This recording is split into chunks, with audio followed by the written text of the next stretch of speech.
Maldita. Me limpio tu humillación, tomo este micrófono y ahora te toca escucharme a mí.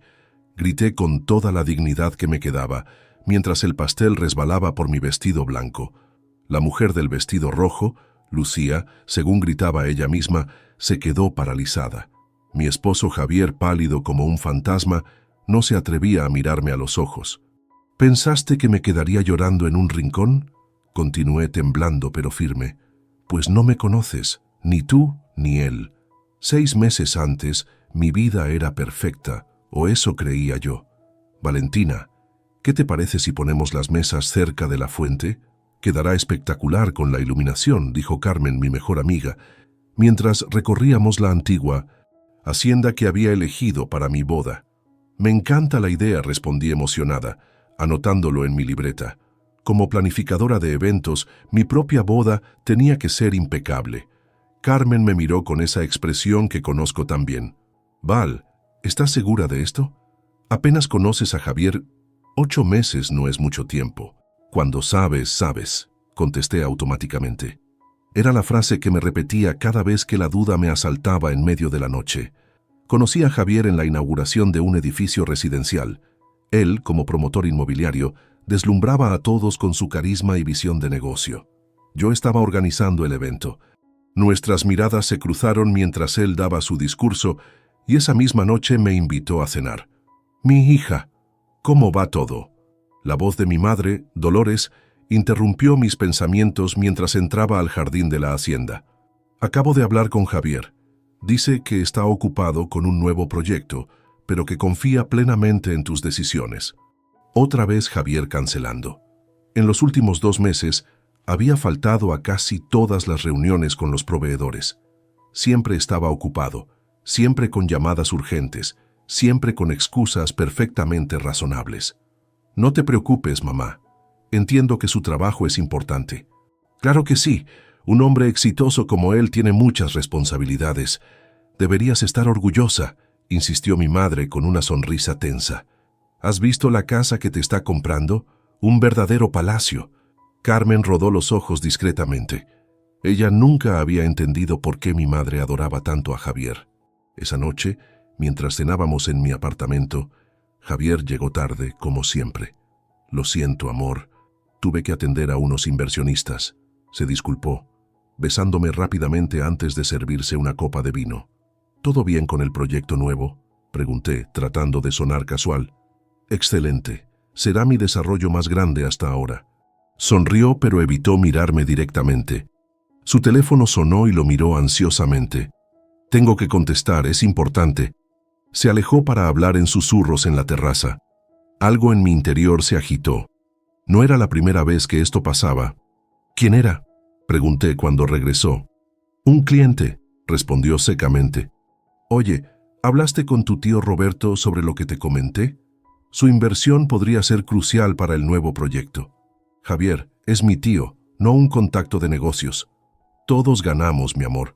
Tu familia tendrá un retorno increíble. Cambié de tema.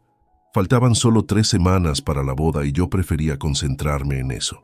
En mi cabeza, todo tenía que ser perfecto. El vestido, las flores, la comida. Si todo era perfecto por fuera, quizás también lo sería por dentro. El día de la boda llegó con un cielo despejado y una leve brisa. Mi madre no paraba de llorar de felicidad mientras me ayudaba con el vestido. Siempre supe que terminarías con un hombre como Javier, repetía entre sollozos. Un hombre que te dará estabilidad, prestigio, no como ese fotógrafo con el que salías antes. No contesté. Rafael no tenía nada que ver con este día. La ceremonia fue mágica. Javier parecía realmente emocionado al verme caminar hacia el altar. Por un momento todos mis miedos se disiparon. Esto era real. Éramos nosotros contra el mundo. Durante la recepción noté que Javier estaba inquieto, revisando constantemente su teléfono. Me acerqué justo cuando guardaba apresuradamente el celular en su bolsillo. ¿Todo bien, amor?, pregunté. Sí, claro, respondió demasiado rápido. Solo verificaba que todo esté en orden para nuestra luna de miel. Le sonreí, pero algo no encajaba. Me dirigí al micrófono para dar mi discurso de agradecimiento. Los invitados guardaron silencio, expectantes. Quiero agradecer a todos por acompañarnos en este día tan especial, comencé. Fue entonces cuando las puertas del salón se abrieron de golpe. Una mujer de unos 29 años, despampanante en un ajustado vestido rojo, avanzó directamente hacia nosotros. Los murmullos llenaron el salón inmediatamente. «Por fin te conozco en persona, Valentina», gritó la mujer con una sonrisa amarga. «Soy Lucía Vega, la amante de tu esposo desde hace 3 años». El tiempo pareció detenerse.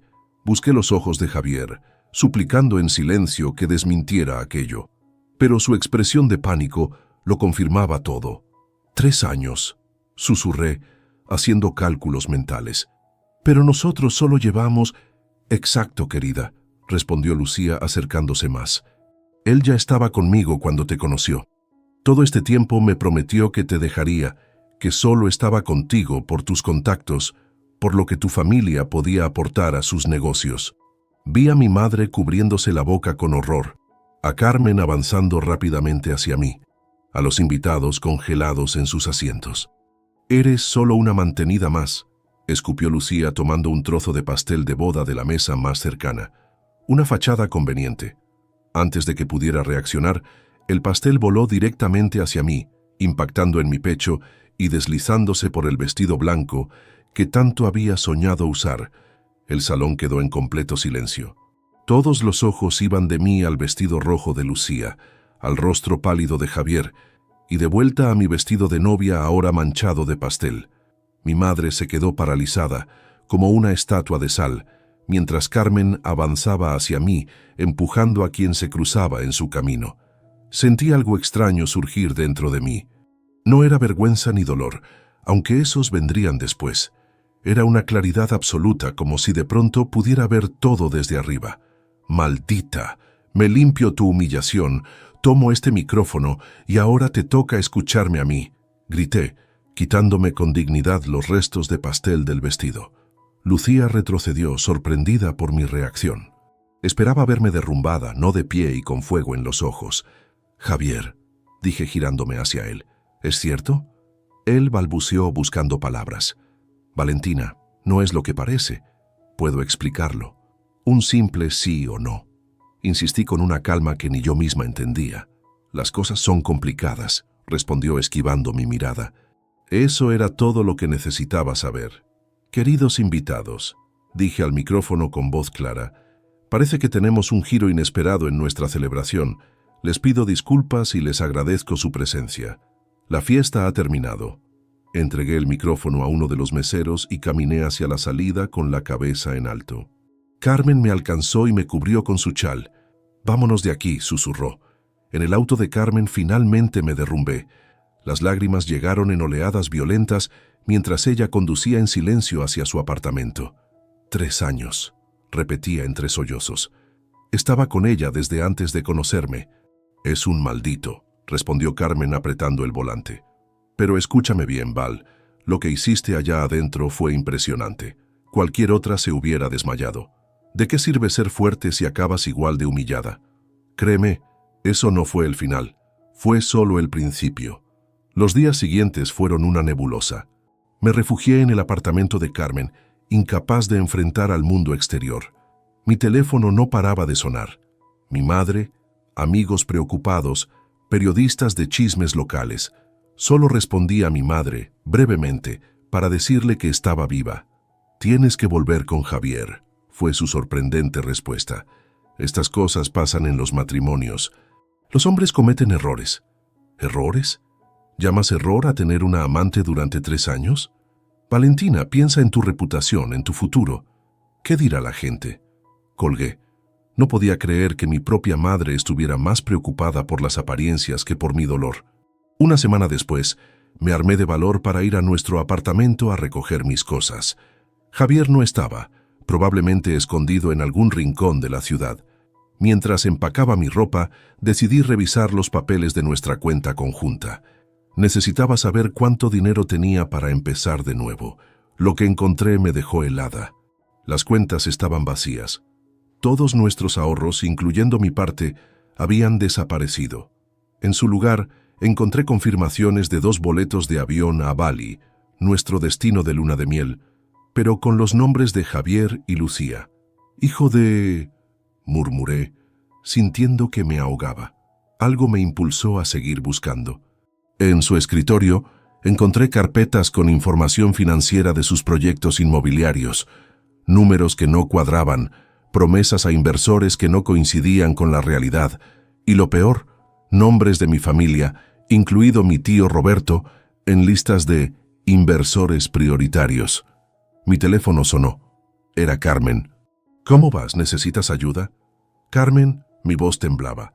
«Creo que Javier está estafando a mucha gente, incluida mi familia». «Trae todo lo que encuentres», respondió sin dudar. «Tenemos que analizarlo con calma». De vuelta en el apartamento de Carmen, extendimos todos los documentos sobre la mesa. Carmen, con su ojo periodístico, rápidamente encontró patrones sospechosos. «Val, esto es grave. Está utilizando el dinero de nuevos inversores para pagar a los anteriores. Es un esquema piramidal clásico. ¿Por qué se casaría conmigo si ya tenía a Lucía?», pregunté todavía sin comprender. «¿Tu familia, tus contactos?», respondió Carmen. «Mira estos nombres. Son todos relacionados contigo de alguna manera». Me sentí enferma. No solo había sido traicionada emocionalmente, sino utilizada como puente hacia más víctimas. Esa noche, mientras Carmen dormía, revisé mi teléfono. Tenía decenas de mensajes de clientes cancelando eventos. La noticia se había esparcido y nadie quería contratar a la planificadora cuyo propio matrimonio había terminado en escándalo público. Mi vida profesional y personal se desmoronaba simultáneamente. Pero entre las notificaciones, un mensaje captó mi atención. Era de un número desconocido. «Señora Rincón, mi nombre es Rafael Torres.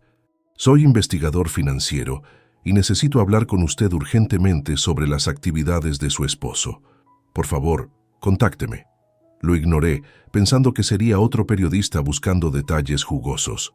Pero algo me decía que esto apenas comenzaba, que el vestido rojo de Lucía era solo el primer acto de una obra mucho más compleja. Miré mi reflejo en la ventana del apartamento de Carmen. En una semana había pasado de ser una novia radiante a una mujer traicionada y arruinada. Pero también veía algo nuevo en mis ojos, una determinación que nunca antes había estado allí. «Se acabó la Valentina que todos pueden usar», susurré a mi reflejo. «Es hora de limpiarme y tomar el micrófono». «No puedes esconderte para siempre, Valentina», insistió Carmen mientras me servía otra taza de café. Ya llevaba 2 semanas refugiada en su apartamento. «No me estoy escondiendo», mentí. «Solo estoy procesando». Carmen me mostró su tablet. En la pantalla un video de mi boda, específicamente del momento en que Lucía arrojó el pastel, acumulaba miles de reproducciones. «Toda Medellín está hablando de esto», dijo Carmen, y mientras tanto, Javier sigue con sus negocios como si nada. Me levanté de golpe. ¿Qué se supone que haga? ¿Salir a la calle para que me señalen? ¿Has visto los comentarios? Pobre tonta. ¿Cómo no se dio cuenta? Precisamente por eso debes actuar. No eres una víctima, Val. Eres una superviviente. Respiré hondo. Carmen tenía razón. Era momento de enfrentar la realidad, comenzando por mis finanzas. Abrí mi laptop y entré a la banca en línea. «No puede ser», susurré, revisando el saldo una y otra vez. «Hijo de su...». Se llevó todo. Las cuentas estaban completamente vacías. Javier había transferido hasta el último peso justo después de la boda. Incluso el dinero de mis propios clientes que había depositado para el negocio. Todo había desaparecido. «¿Qué tan mal está?», preguntó Carmen preocupada. «Mal, muy mal», respondí, mostrándole la pantalla. «No solo se llevó nuestros ahorros, sino también el dinero de adelantos de mis clientes». Mi teléfono sonó. Era mi madre. Dudé antes de contestar. «Valentina, ¿cuándo vas a regresar a casa? Tu padre y yo estamos preocupados». «¿Preocupados? ¿O avergonzados de que toda la ciudad sepa lo que pasó?» «No seas injusta», respondió cortante. «Javier ha estado llamándonos. Dice que todo es un malentendido, que esa mujer está obsesionada con él. ¿Y le crees?», interrumpí incrédula. «Creo que merecen hablar. Los matrimonios pasan por crisis, hija. Ni siquiera llevábamos un día casados, por Dios. ¿Y sabes qué? Se llevó todo el dinero, me dejó en la ruina». Silencio al otro lado de la línea. «Mamá, hablaré con tu padre sobre esto», dijo finalmente. «Mientras tanto, piensa en lo que te digo. La gente olvida los escándalos, pero el divorcio es para siempre», colgué furiosa. ¿Cómo podía sugerir que volviera con él después de todo? «Tu madre sigue en la negación», comentó Carmen, que había escuchado toda la conversación. «¿O hay algo más?», respondí, recordando los documentos que había encontrado. «Necesito ir al apartamento y recoger mis cosas de verdad y revisar más a fondo». Carmen insistió en acompañarme. El edificio donde vivía con Javier era lujoso, con seguridad y recepcionistas. Al vernos llegar, el portero desvió la mirada, evidentemente incómodo. «Señora Ortiz, quiero decir, señora Rincón», balbuceó. El señor Rincón dejó instrucciones de que no se le permitiera el acceso. Sentí que la sangre me hervía. «Mi nombre está en el contrato de arrendamiento. Es mi casa también». «Lo siento, pero...», Carmen intervino, sacando su identificación de periodista. «¿Está usted impidiendo el acceso legal a una residente? Porque eso sería una gran historia para mi periódico». El hombre palideció y nos dejó pasar. Una vez en el apartamento quedé impactada. Muchas de nuestras cosas seguían allí, pero los objetos valiosos habían desaparecido. La colección de relojes de Javier, mis joyas familiares, incluso algunos electrodomésticos caros. «Es como si hubiera saqueado el lugar», murmuré, recorriendo las habitaciones. En el despacho de Javier empecé a revisar sistemáticamente cada cajón y carpeta. Carmen me ayudaba, metiendo en cajas lo poco que quedaba de mis pertenencias. «Val, mira esto», dijo Carmen, mostrándome una carpeta escondida detrás de los libros. «Proyectos Rincón, estado real». Al abrirla, encontramos informes financieros muy diferentes a los que Javier mostraba a los inversores.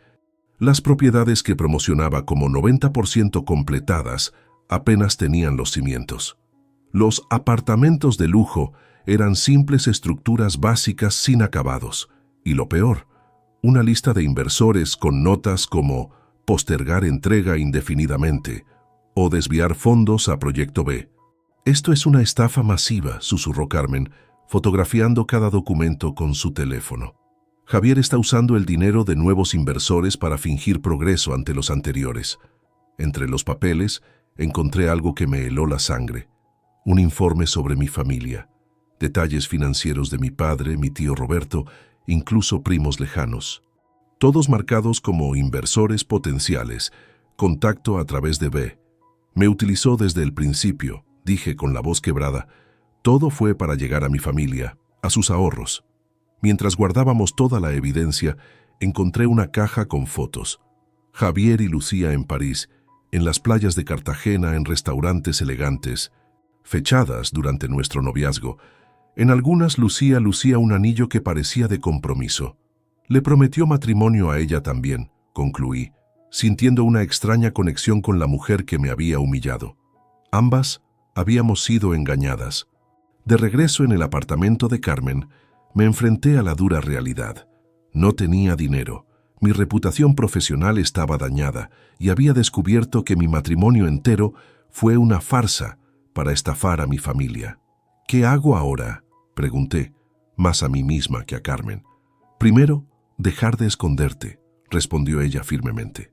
«Segundo, documentar todo esto. No sé qué planeas hacer con la información, pero podría ser tu salvavidas.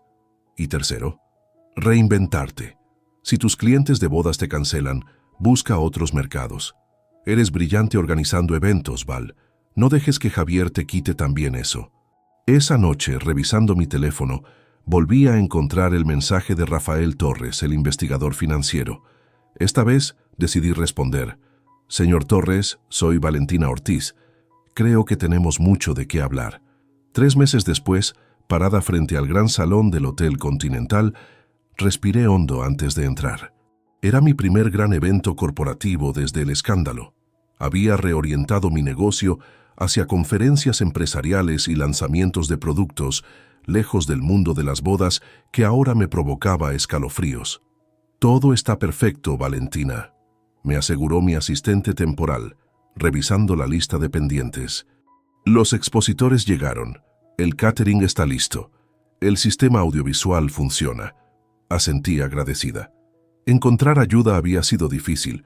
Nadie quería asociarse con la novia del pastel, como me llamaban en las redes sociales.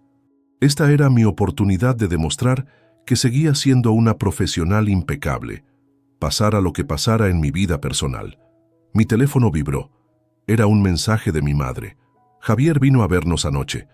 Dice que Lucía lo dejó y que está verdaderamente arrepentido. Deberías hablar con él. 3 meses y seguía insistiendo. Bloqueé el teléfono sin responder y me concentré en el evento.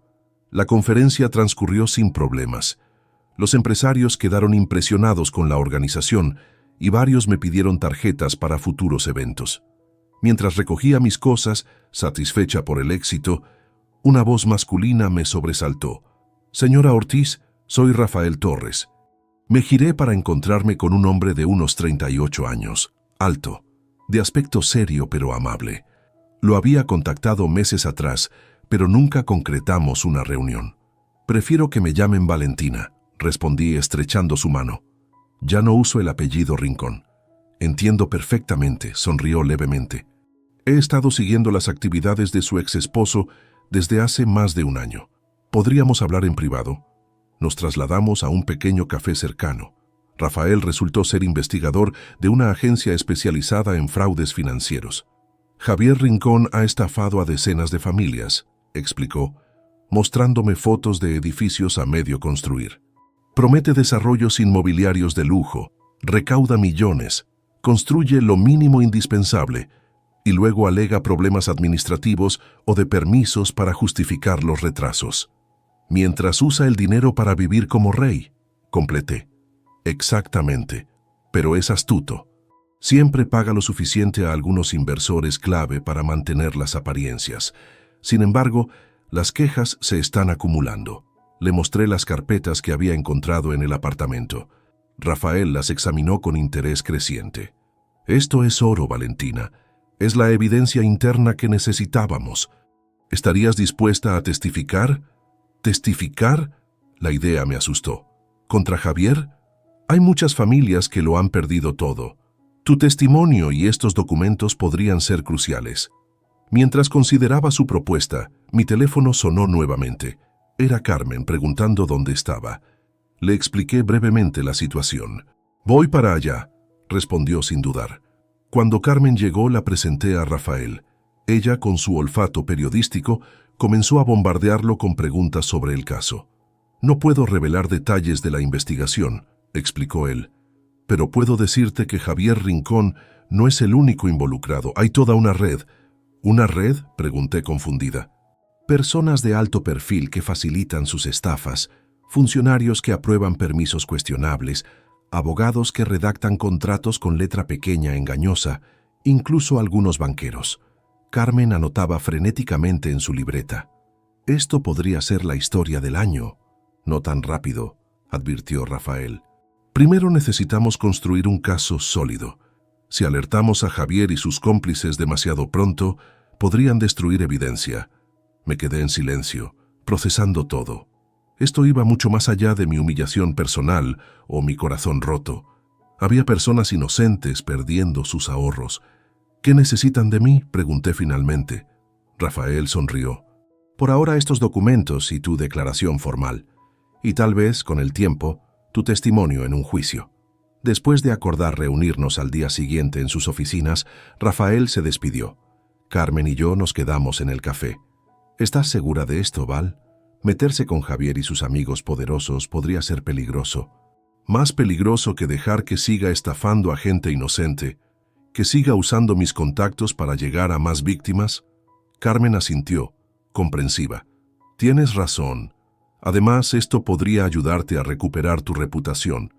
Al día siguiente, pasé horas en las oficinas de Rafael, relatando cada detalle de mi relación con Javier, especialmente su interés por conectar con mi familia y amigos adinerados. Firmé una declaración formal y entregué todos los documentos originales que había encontrado. Durante las semanas siguientes, mi vida comenzó a tomar un nuevo rumbo. Mi negocio de planificación de eventos corporativos ganaba tracción lentamente. Rafael y yo nos reuníamos regularmente para discutir avances en la investigación y una extraña amistad comenzó a formarse entre nosotros. Un mes después de nuestro primer encuentro, recibí una llamada que cambiaría todo. «Valentina, necesito verte urgentemente», dijo Rafael con voz tensa. «Encontramos algo sobre tu madre». Nos encontramos en su oficina una hora después. Lo que me mostró me dejó sin aliento. Transferencias bancarias de una cuenta a nombre de mi madre hacia empresas fantasma vinculadas a Javier. Documentos firmados por ella autorizando inversiones sustanciales en proyectos que sabíamos eran fraudulentos. ¿Mi madre sabía?, pregunté incrédula. «No solo sabía», respondió Rafael con cautela. «Parece que ha sido una colaboradora activa. Estas transferencias comenzaron 6 meses antes de tu boda». 6 meses antes. Justo cuando comencé a salir con Javier. «No puede ser», murmuré. «¿Por qué haría algo así?» «Eso tendrás que preguntárselo a ella», respondió Rafael con suavidad. «Pero hay más. Encontramos comunicaciones entre ella y Javier que indican que…» Hizo una pausa como buscando palabras. Ella sabía de su relación con Lucía. El suelo pareció desaparecer bajo mis pies. Mi propia madre, la mujer que me había criado, que siempre hablaba de dignidad y respeto, no solo conocía la doble vida de Javier, sino que era su cómplice, y me había empujado a casarme con él, sabiendo que me engañaba. ¿Por qué?, fue todo lo que pude decir, mientras las lágrimas corrían por mis mejillas. Según estos correos, tu madre había invertido fuertemente en sus primeros proyectos y estaba desesperada por recuperar su dinero. Javier le prometió devolverle todo con intereses si te convencía de casarte con él y atraer a más inversores de tu familia. Dejé la oficina de Rafael en estado de shock. Conduje hasta la casa de mis padres sin siquiera pensarlo. Necesitaba escuchar la verdad de su propia boca. Mi madre me recibió con su sonrisa habitual, que ahora me parecía una máscara. «¡Qué sorpresa, hija! Justo estaba pensando en llamarte. Javier vino ayer y…» «¿Cuánto te pagó?», interrumpí, mi voz apenas un susurro. Su sonrisa vaciló. «¿De qué hablas? ¿Cuánto te pagó por venderme, mamá? ¿Cuánto vale tu hija?». El color abandonó su rostro. «Valentina, no sé qué te han dicho, pero…» «Lo sé todo», grité, arrojando sobre la mesa las copias de los documentos que Rafael me había dado. «Sabías que me engañaba con Lucía, sabías que era un estafador, y aún así me empujaste a casarme con él». Mi madre se desplomó en una silla, su fachada finalmente rota. «No lo entiendes», murmuró. «Tu padre y yo estábamos arruinados. Invertimos todo en el primer proyecto de Javier, y cuando las cosas empezaron a fallar, él nos ofreció una salida». «¿Una salida? ¿Yo era la salida?». «Él dijo que te quería», continuó ella, lágrimas formándose en sus ojos. «Dijo que eventualmente terminaría con esa mujer, que solo era una distracción, que contigo construiría una vida real, respetable. ¿Y le creíste? ¿O simplemente fingiste creerle porque te convenía?». No respondió. No necesitaba hacerlo. La verdad estaba en sus ojos. «¿Papá también lo sabía?», pregunté, aunque ya sospechaba la respuesta. «Tu padre no sabe nada», respondió secamente. «Él cree que nuestras finanzas mejoraron gracias a buenas inversiones. No podía decirle que había perdido casi todo nuestro dinero de jubilación». Sentí una mezcla de alivio y tristeza. Al menos mi padre no había participado en la traición. «Nunca te voy a perdonar esto», dije levantándome. «Mi propio matrimonio fue una transacción para ti. Mientras me veías ilusionada probándome vestidos de novia, sabías que me estabas enviando al matadero». «No era así», protestó.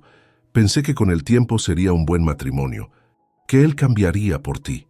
«No me busques», concluí dirigiéndome a la puerta. «Ya no tengo madre». La confesión de mi madre me dejó devastada. Durante días apenas pude funcionar, procesando la profundidad de la traición. No solo había perdido a mi esposo el día de mi boda, sino también a mi madre, la persona que se suponía debía protegerme. Rafael se convirtió en un apoyo inesperado.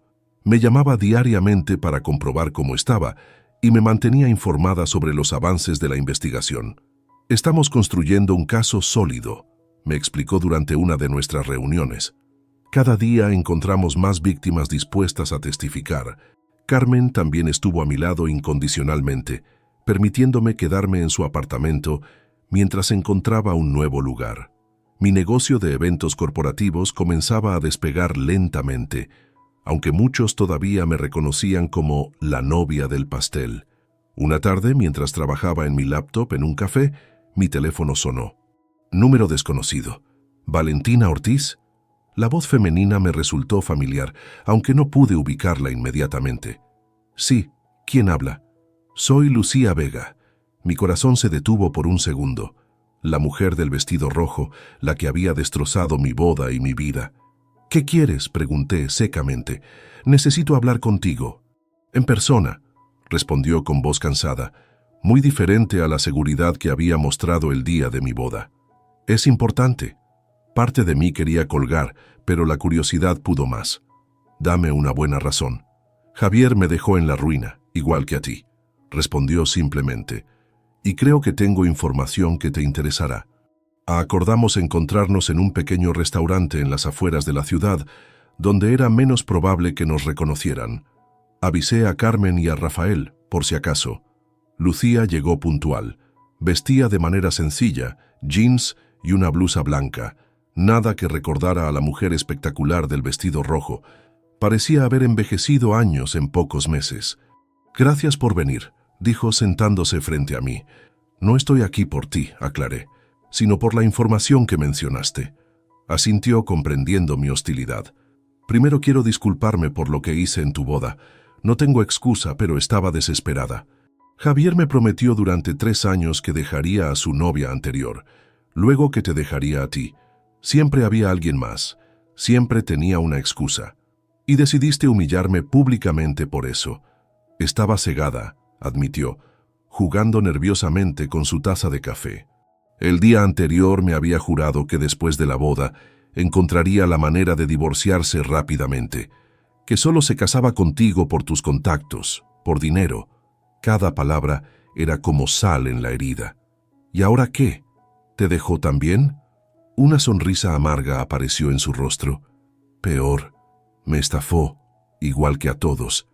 Invertí la herencia de mi padre en su último proyecto. $500,000 que nunca volveré a ver. ¿Por qué me cuentas esto? Porque tengo pruebas, respondió, sacando una memoria USB de su bolso. Correos, grabaciones de llamadas, documentos. Cosas que escondía incluso de su contador y que podrían hundirlo definitivamente. Tomé la memoria con cautela. ¿Y por qué me la das a mí? Porque sé que estás colaborando con ese investigador, Torres, y porque merecer ser parte de la caída de Javier tanto como yo. Era extraño escuchar a la mujer que había arruinado mi boda hablar como si fuéramos aliadas. Sin embargo, algo en su mirada, una mezcla de arrepentimiento y determinación, me resultó familiar. Era el mismo reflejo que veía cada mañana en mi espejo.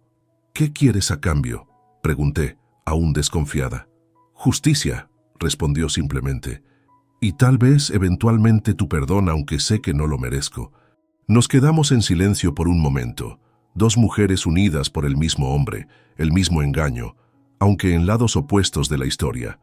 ¿Sabes sobre mi madre?, pregunté finalmente. Lucía asintió lentamente. Javier la mencionaba a veces.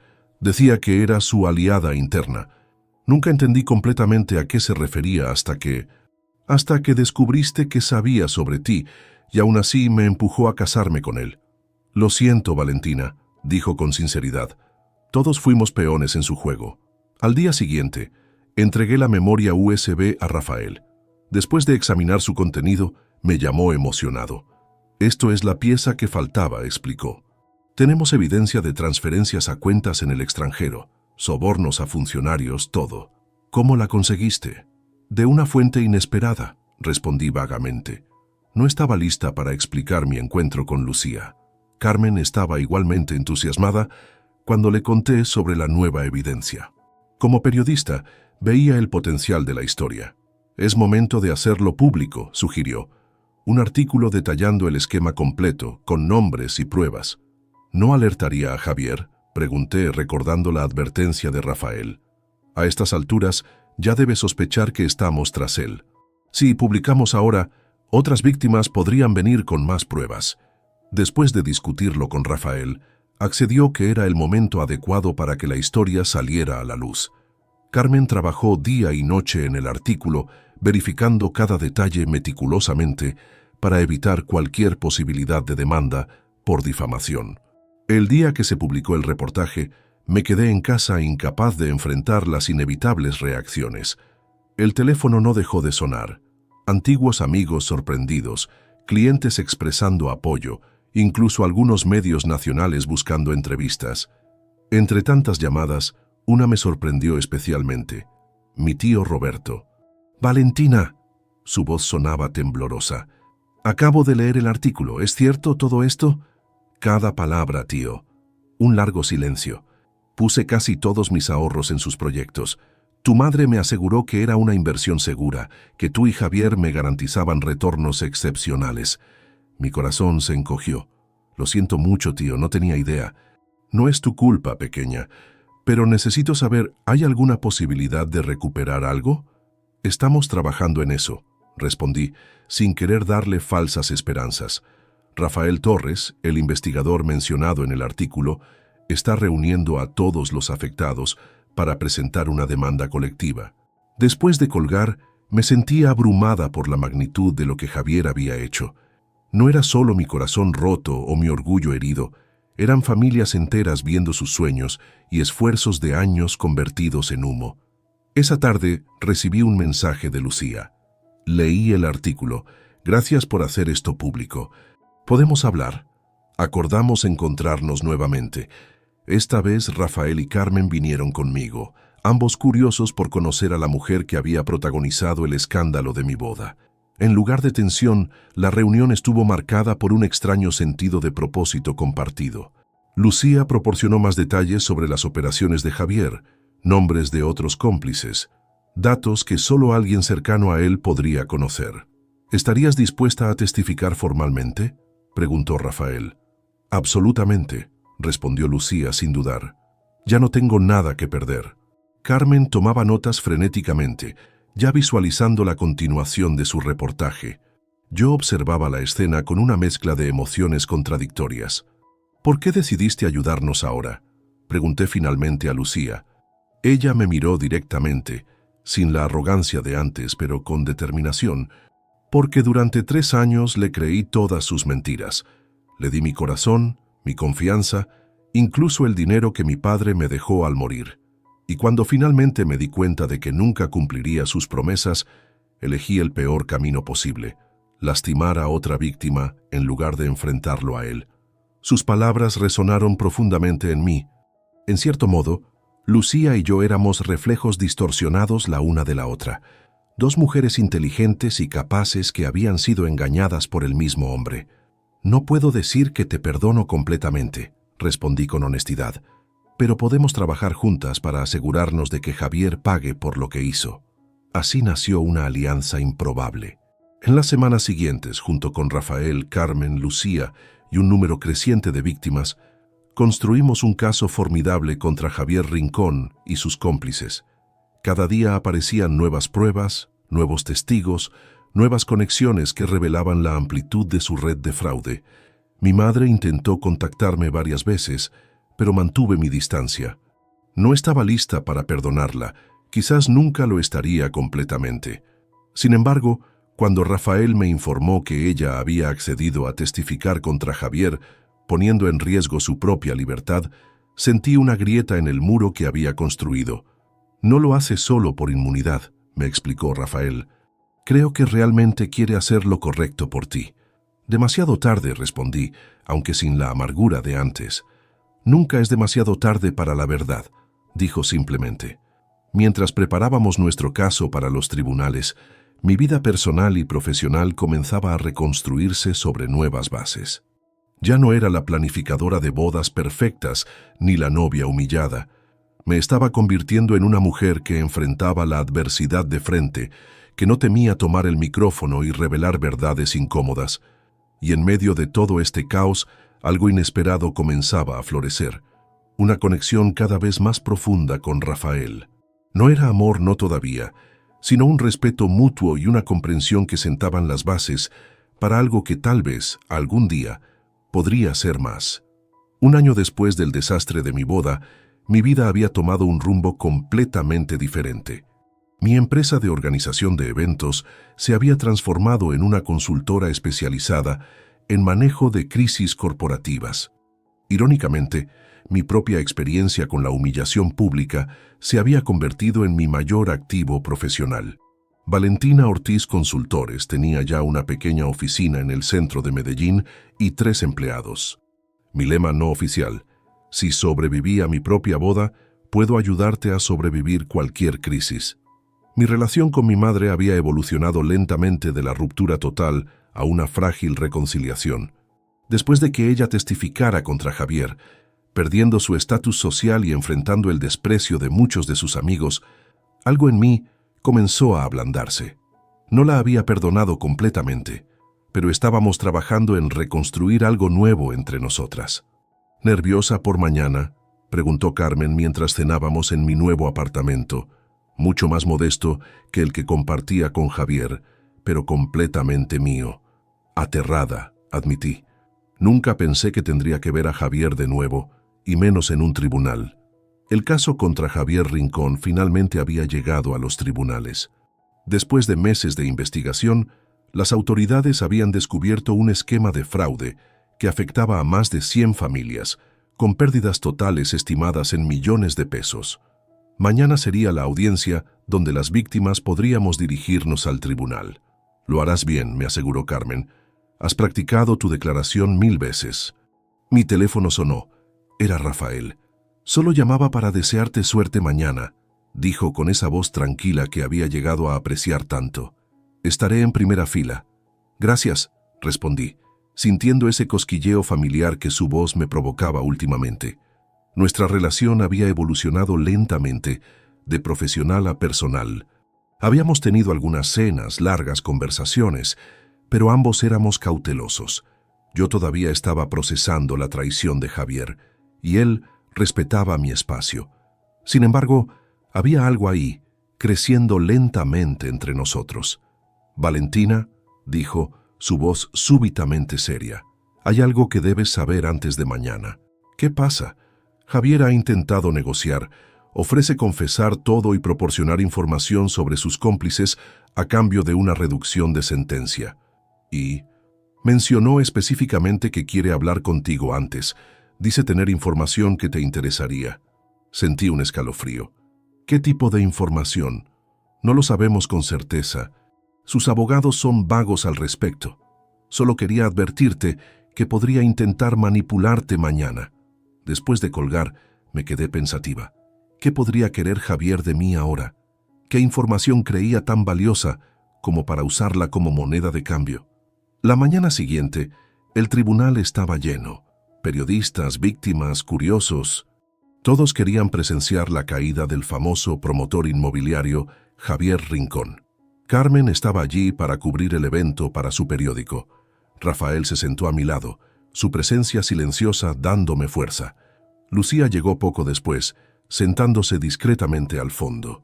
Nuestra extraña alianza se había convertido en una especie de amistad cautelosa. Ambas habíamos sido engañadas, y ambas estábamos determinadas a ver a Javier pagar por sus crímenes. Cuando lo trajeron, apenas pude reconocerlo. El Javier que conocía, elegante, carismático, siempre impecable, había desaparecido. En su lugar había un hombre pálido, con ojeras profundas y el traje arrugado. Nuestras miradas se cruzaron por un segundo. Desvié la mía inmediatamente. El juez explicó el procedimiento. Las víctimas tendríamos la oportunidad de hablar, describiendo cómo el fraude nos había afectado. Luego, el acusado podría responder. Uno por uno, los estafados relataron sus historias. Familias que habían perdido los ahorros de toda una vida, parejas jóvenes que habían invertido su dinero para la boda en lo que creían sería su primer hogar, jubilados que ahora enfrentaban un futuro incierto. Lucía habló con dignidad sobre cómo Javier no solo le había robado su herencia, sino años de su vida con falsas promesas. No mencionó nuestro matrimonio ni el incidente del pastel, centrándose en el fraude financiero. Finalmente llegó mi turno. Mientras caminaba hacia el estrado, sentí todas las miradas sobre mí. la novia del pastel, ahora enfrentando al hombre que la había humillado. «Mi nombre es Valentina Ortiz», comencé, mi voz más firme de lo que esperaba. «Como muchos saben, mi relación con Javier Rincón culminó en un matrimonio que duró exactamente 5 horas antes de descubrir que todo había sido una farsa». Respiré hondo antes de continuar. «Pero no estoy aquí para hablar de infidelidad o humillación personal. Estoy aquí porque Javier Rincón no solo me robó mi dignidad aquel día, sino que utilizó nuestro matrimonio como fachada para estafar a decenas de familias, incluyendo la mía propia». Relaté cómo había descubierto los documentos, cómo Javier había vaciado nuestras cuentas bancarias, cómo había utilizado mis contactos para llegar a más víctimas. Pero mientras hablaba, algo en el fondo de mi mente seguía dándole vueltas a lo que Rafael me había dicho. ¿Qué información creía Javier que podría interesarme? Y entonces, mientras concluía mi testimonio, decidí tomar un riesgo. Durante el último año, he colaborado estrechamente con las autoridades, proporcionando toda la evidencia que encontré en nuestro apartamento. Pero hoy no vengo solo a hablar del pasado. Saqué de mi bolso una carpeta que había preparado la noche anterior, después de la llamada de Rafael. A lo largo de esta investigación, descubrimos que Javier Rincón no actuaba solo. Su esquema de fraude fue posible gracias a la complicidad de figuras prominentes en nuestra comunidad. Un murmullo recorrió la sala. Este era el momento que había estado preparando, el verdadero motivo por el que había tomado el micrófono aquel día. Entre los documentos que encontré, hay evidencia clara de que varias figuras de alto perfil en Medellín colaboraron activamente en este esquema fraudulento, incluido, hice una pausa, mi corazón latiendo violentamente, mi propio tío, Roberto Ortiz, quien facilitó conexiones con inversores y desvió fondos familiares a los proyectos fantasma de Javier. Los murmullos se convirtieron en exclamaciones de sorpresa. Vi a mi tío sentado 3 filas detrás de mí, palidecer visiblemente. Nunca había mencionado su participación a Rafael ni a las autoridades, esperando este momento preciso para revelarlo. «Presento formalmente al tribunal esta evidencia», continué levantando la carpeta, «y solicito que la investigación se extienda a todos los implicados, sin importar su posición social o sus conexiones familiares». El juez, visiblemente sorprendido, indicó a un oficial que tomara los documentos. Mientras regresaba a mi asiento, sentí una extraña mezcla de emociones: culpa por exponer públicamente a mi familia, alivio por finalmente decir toda la verdad, y una sensación de poder que nunca antes había experimentado. Rafael me miró con una mezcla de asombro y respeto. Carmen garabateaba frenéticamente en su libreta, y Javier me observaba con una expresión indescifrable, como si me viera por primera vez. Cuando la sesión concluyó, las autoridades anunciaron que examinarían la nueva evidencia y ampliarían la investigación según fuera necesario. Mi tío fue detenido para interrogatorio mientras abandonaba el tribunal. En el pasillo, Rafael me alcanzó. «Eso fue inesperado», dijo, evidentemente impresionado. «¿Por qué no me dijiste sobre tu tío?» «Porque necesitaba hacerlo yo misma», respondí. Necesitaba ser yo quien tomara el micrófono esta vez. Entendió inmediatamente la referencia a mi boda, a aquel momento en que Lucía me había arrebatado el control de mi propia historia. «Valentina», dijo tomando mi mano, «eres la mujer más valiente que conozco, y me preguntaba si tal vez cuando todo esto termine...» «Rafael», lo interrumpí suavemente, «aprecio todo lo que has hecho por mí, de verdad, pero ahora mismo necesito concentrarme en reconstruir mi vida, en descubrir quién soy después de todo esto». Asintió, comprensivo pero claramente decepcionado. «Entiendo. Solo quiero que sepas que estaré aquí cuando estés lista». Sentí una oleada de gratitud hacia este hombre que había sido mi roca durante el peor año de mi vida. Pero sabía que tenía razón. Necesitaba tiempo para sanar, para redescubrirme fuera de la sombra de Javier, de mi madre, de toda esta terrible experiencia. «Gracias», respondí, apretando brevemente su mano antes de soltarla. «Lo tendré en cuenta». Mientras salía del tribunal, rodeada de periodistas y cámaras, me sentí extrañamente en paz. El camino hacia la recuperación todavía era largo, pero por primera vez en mucho tiempo, sentía que avanzaba en la dirección correcta. Ya no era la novia humillada ni la hija traicionada. Era simplemente Valentina, una mujer que había tomado el micrófono y había encontrado su propia voz. Habían pasado 18 meses desde aquel día en el tribunal, cuando tomé el micrófono y revelé toda la verdad. Mi vida había cambiado completamente, tanto que a veces apenas reconocía a la mujer que solía ser. Valentina Ortiz Consultores se había convertido en una próspera empresa especializada en manejo de crisis y reinvención de marca personal. Irónicamente, mi propia experiencia de humillación pública me había dado una perspectiva única que mis clientes valoraban enormemente. Ayudaba a personas y empresas a recuperarse después de escándalos, a transformar sus fracasos en oportunidades de crecimiento. También dirigía un grupo de apoyo para víctimas de fraude y humillación pública. Nos reuníamos 2 veces al mes en un espacio tranquilo que alquilaba cerca de mi oficina. Ver a otras personas recuperar su confianza y dignidad era una de mis mayores satisfacciones. Javier había sido condenado a 10 años de prisión por fraude, malversación y una larga lista de delitos financieros.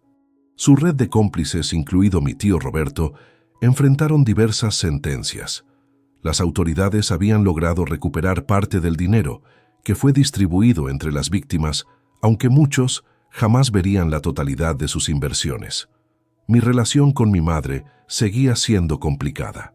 Después de su testimonio contra Javier, había pasado 6 meses en arresto domiciliario. Mi padre, devastado por la traición, se había separado temporalmente de ella, aunque recientemente habían comenzado a asistir a terapia juntos. Yo la visitaba ocasionalmente, manteniendo una cortés pero distante relación. Algunas heridas tardan generaciones en sanar completamente. Lucía se había mudado a Bogotá, donde comenzaba una nueva vida lejos del escándalo. Manteníamos contacto esporádico, una extraña amistad nacida de circunstancias extraordinarias. Había algo reconfortante en hablar con la única persona que entendía exactamente lo que había vivido con Javier, aunque desde el otro lado del espejo. Esa mañana, mientras revisaba mi agenda para el día, noté que tenía un evento corporativo importante, un congreso sobre transparencia empresarial, donde me habían invitado como ponente. La ironía no se me escapaba. Mientras me preparaba, mi teléfono sonó. Era Rafael. «Buenos días», dijo con esa voz cálida que aún me provocaba mariposas en el estómago. «Solo llamaba para desearte suerte con tu presentación». «Gracias», respondí sonriendo. «¿Nos vemos más tarde?» «Por supuesto». Reservé mesa en aquel restaurante italiano que te gusta. Nuestra relación había evolucionado lentamente. Después de 6 meses trabajando exclusivamente en mi recuperación personal, finalmente había aceptado su invitación a cenar. Desde entonces, habíamos construido algo sólido y respetuoso, sin prisas, aprendiendo a confiar nuevamente. El congreso se desarrolló con normalidad, hasta que en medio de mi presentación sobre reconstrucción de confianza después de una crisis, un pequeño contratiempo amenazó con descarrilar todo. Falló el sistema de sonido. Mientras los técnicos intentaban resolverlo, tomé el micrófono inalámbrico de respaldo y continué sin perder la compostura.